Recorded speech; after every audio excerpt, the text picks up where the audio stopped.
whether Singapore is going to have to change and whether the authoritarian model, if you don't mind me using that word, is going to have to be reviewed and fundamentally adapted. What do you think? What happens when a tough-talking Western journalist, trained to expose weaknesses in world leaders, comes face-to-face with a politician who refuses to be rattled?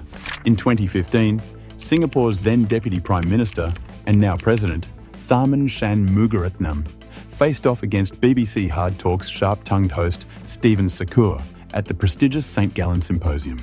Known for his relentless grilling, Sackur pressed hard, aiming to challenge and unsettle. But Tharman did something unexpected. He remained unruffled, methodically breaking down every argument and shifting the conversation in his favour with remarkable precision. Every loaded question on governance, media freedom, and Singapore's economic model was met with a response so clear and irrefutable that the exchange became a masterclass in dismantling Western media narratives. So how did he do it? How did Tharman take everything Western journalists love to criticise about Singapore and turn it into an ironclad argument for its success? Join us as we break down one of the most masterful conversations at a global conference, one that shattered Western assumptions about governance, freedom, and democracy. And Indonesia, the Philippines, Burma, Myanmar, all of these were tipped for the top. And yet, of course, we saw all of them in their different ways really struggle in the post-independence period. So was it just that Singapore had maybe it was size that allowed you to find a collective will that those other larger nations could not forge? At the start of the interview, Sackur acknowledged Singapore's transformation from a third world backwater to a first world economy in just one generation. However, he subtly framed it as a matter of size, suggesting that Singapore's small scale made it easier to govern, unlike larger nations that struggled after independence. But Tharman didn't just reject Sackur's premise. He redirected the conversation entirely. People think of Singapore as an economic success. That's what sort of catches attention very easily, per capita GDP and so on. But what was really interesting and unique about Singapore was social strategy, and most especially the fact that we took advantage of diversity. Singapore's success wasn't just about being small, it was about mastering its diversity. While larger nations fractured along ethnic and religious lines, Singapore turned its differences into strengths.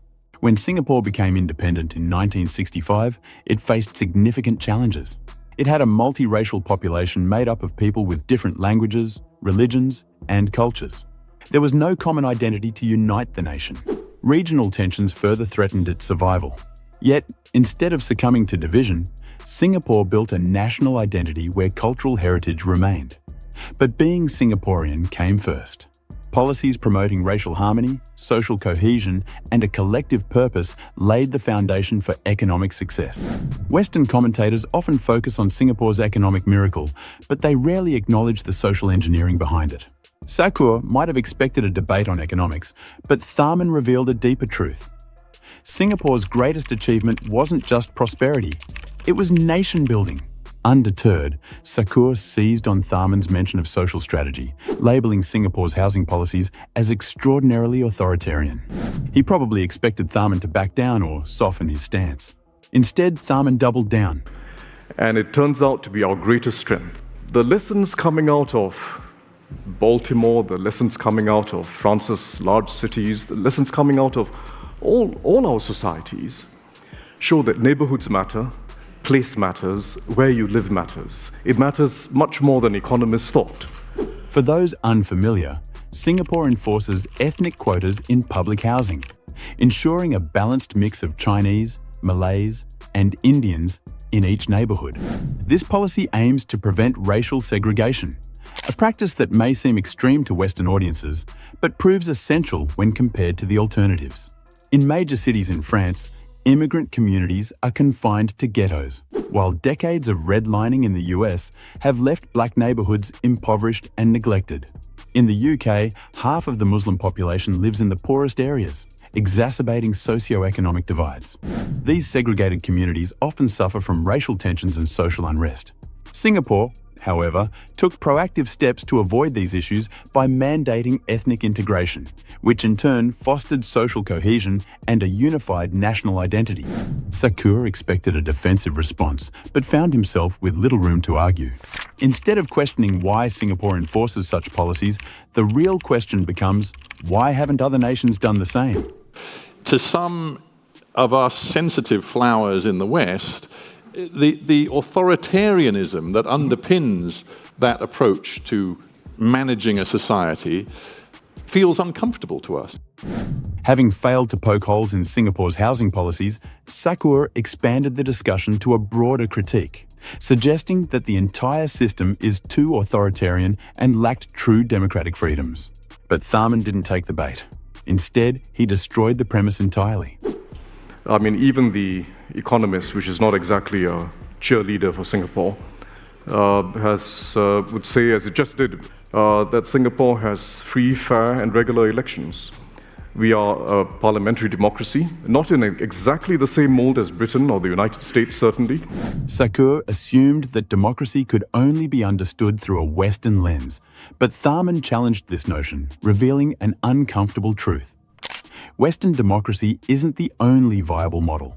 Tharman's argument is backed by facts. Singapore holds freer and fairer elections than many countries claiming to be democratic, including the US, which was downgraded to a flawed democracy in 2016.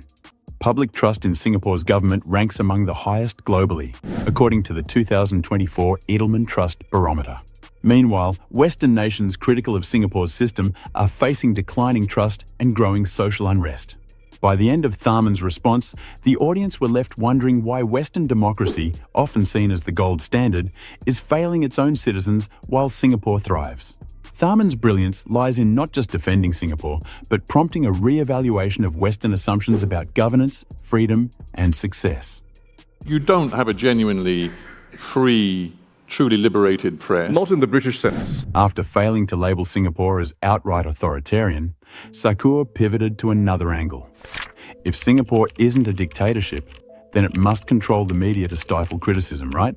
This is classic Western media framing, which assumes that true freedom only exists in countries with an entirely unregulated press. But Tharman, once again, flipped the narrative on its head. We are unconventional in requiring in our laws that we have the right of reply when foreign publications publish something that we feel is false or misleading. We just have the right of reply. And when publications, as you know very well, refuse to publish a reply, we impose restrictions on them that affect their advertising revenues. Here's the part that Western critics often ignore. Singapore doesn't ban foreign news. Publications like The Guardian, The New York Times, and The Economist are widely available. The difference? Singapore demands accountability. Western journalists may protest, but is Singapore wrong? The UK allows politicians to sue newspapers for defamation. France has strict privacy laws that limit media disclosures. And in the US, 6 corporations control majority of the news industry, as reported by Business Insider. Singapore's media rules aren't about suppressing dissent, but ensuring truth and accountability. Given the high public trust in government, it's clear that citizens value responsible journalism over unchecked sensationalism. Rather than questioning Singapore's media approach, the real question should be, why does Western media often get away with misinformation? Tharman, however, didn't stop there. He turned the conversation in his favour. But it's not the only liberty you aspire to. You do aspire to a liberty of being able to walk the streets freely, particularly if you're a woman or a child at any time of the night. You aspire to the liberty of living in a city that's not defined by its most disorderly elements. You aspire to the liberty of having an opportunity for an education and a job regardless of your race or your social background. And you aspire to a liberty of practicing your own religion without fear of bigotry or discrimination. Those are very important liberties in many societies, and they're lacking in many societies. Tharman skillfully shifted the focus from media freedom to broader societal values, emphasizing that while a free press is important, it's not the only liberty that matters. He pointed out that Singapore also upholds freedoms like safety, equal opportunity, and religious tolerance, rights often lacking in other societies. Tharman argued that these freedoms, key to Singapore's success, come with trade-offs. subtly suggesting that other nations have struggled to strike the balance that Singapore has achieved. But this shift provided Sackur with an opportunity to pivot to one of the most contentious issues in Western politics: immigration.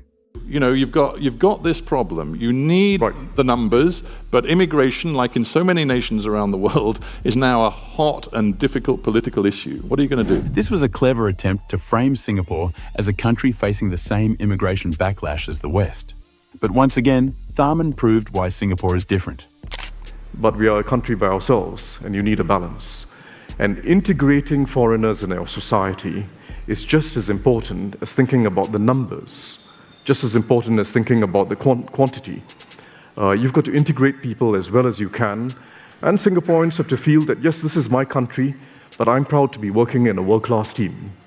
About 1/3 of Singapore is made up of foreigners, a higher percentage than the UK, France, or even the US.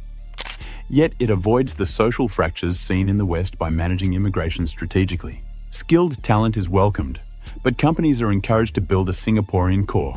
Labour market quotas prevent an uncontrolled influx of cheap labour, and integration policies ensure foreigners adapt to local customs and norms. In contrast, the US grapples with illegal immigration. The UK's Brexit was driven by fears of unchecked EU migration, and Germany's intake of over 1 million refugees in 2015 led to political backlash and integration challenges. Singapore isn't anti-immigration. It's pro-managed immigration, striking a balance between economic growth and social stability. Just like that, the debate suddenly shifted from whether Singapore has an immigration problem to the possibility that Singapore might have already solved an issue that continues to challenge the West. Does Singapore believe in the notion of a safety net for those who fall between the cracks? With immigration no longer an easy target, Sackur switched to Singapore's welfare policies, pressing Tharman on whether the country believes in the concept of a safety net, especially given its high government expenditure. This is where Western critics misunderstand Singapore completely. They assume that because Singapore invests heavily in housing, education, and healthcare, it must be running a high-tax, high-welfare model. But Tharman swiftly dispels this notion with a striking response that stuns Sackur into momentary silence. I believe in the notion of a trampoline.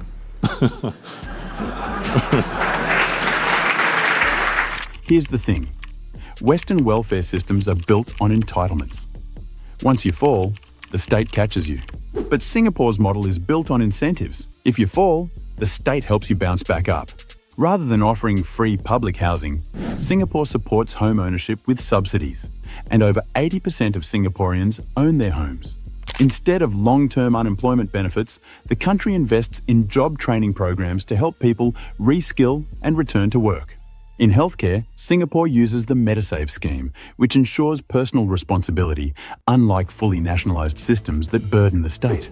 The result is that Singapore spends far less on welfare than the US, UK, or Scandinavian countries, yet achieves better outcomes. Rather than getting drawn into a debate over traditional welfare models, Tharman adeptly reframes the conversation, asserting that Singapore's system actively supports individuals without undermining personal and family responsibility. This raises a broader question. Has the West miscalculated with its approach to welfare? By the end of the interview, the dynamic has shifted. Sackur, usually the dominant force in hard talk interviews, isn't leading anymore. He's following. Tharman never got defensive or evasive. Instead, he calmly turned every challenge into an opportunity, not by attacking, but by questioning Sackur's underlying assumptions. Western narratives often reduce Singapore to simplistic labels: authoritarian, lacking press freedom, engineered society. But Tharman dismantled these stereotypes, proving that Singapore isn't just different. It's a governance model worth studying. The real irony? Sackur came to scrutinise Singapore's system, but by the end, it was the Western model that appeared vulnerable, fragmented, and struggling. This wasn't just an interview, it was a masterclass in intellectual debate. After Tharman's brilliant defence of Singapore's governance, a new challenge emerged in 2025. The country's Minister for Foreign Affairs issued a warning. The global order that Singapore has long relied on is starting to crumble. Could this mark the end of an era for the nation? Watch this video to find out more.